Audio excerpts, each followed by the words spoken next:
Hey Elena, thanks for joining me today.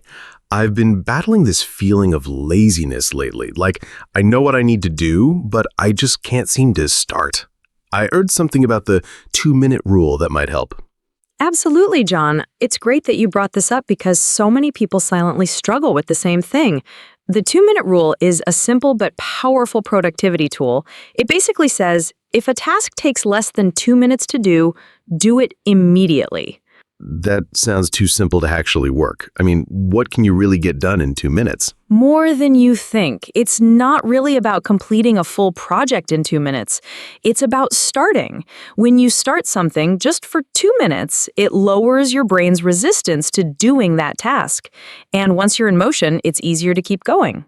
So it's more like a psychological hack. Exactly. Think of it like momentum. Newton's first law applies here.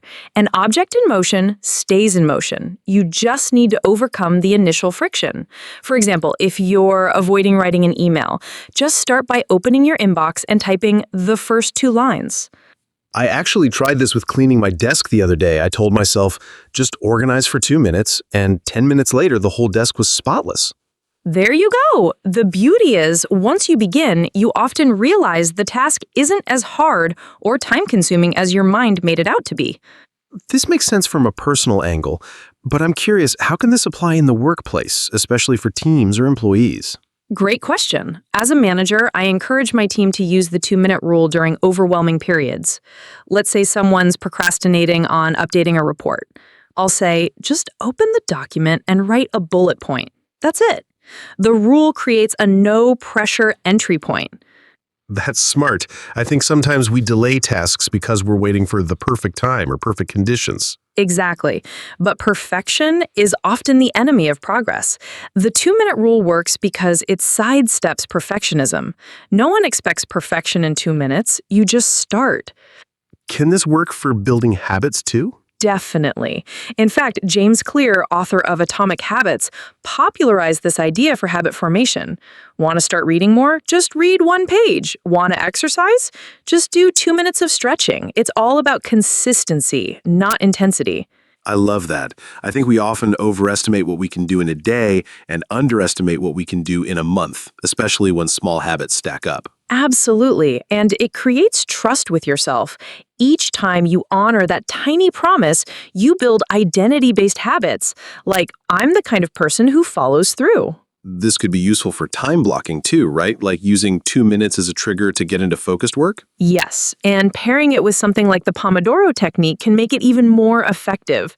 Use the 2-minute rule to start, then do a 25-minute focus session. It's a powerful combination. Now that we're talking about it, I can see why this rule is so popular. It removes excuses and lowers resistance. Exactly. And you'll be surprised how often those 2 minutes turn into 20. It's a rule that turns you into a doer. So if I'm someone struggling with laziness or low motivation, what's the first thing I should do today? Pick one task you've been avoiding, set a timer for 2 minutes, start. That's it. Whether it's opening a document, writing a sentence, or sorting your files, just take that first action. Even now, I'm thinking of a bunch of 2-minute tasks I've been putting off, like replying to that Slack message I've ignored for days. Exactly. And once you do it, you'll feel a burst of momentum and confidence. That's the beauty of it. Thank you, Elena. I think this will help a lot of our listeners who feel stuck. It's such a simple concept, but surprisingly powerful. Glad to help, John. To everyone listening, remember, small beginnings lead to big changes. Just start. Just 2 minutes. That's all it takes. Well said. Thanks again, Elena. That was enlightening. And to all our listeners, try the 2-minute rule today and tell us how it worked for you.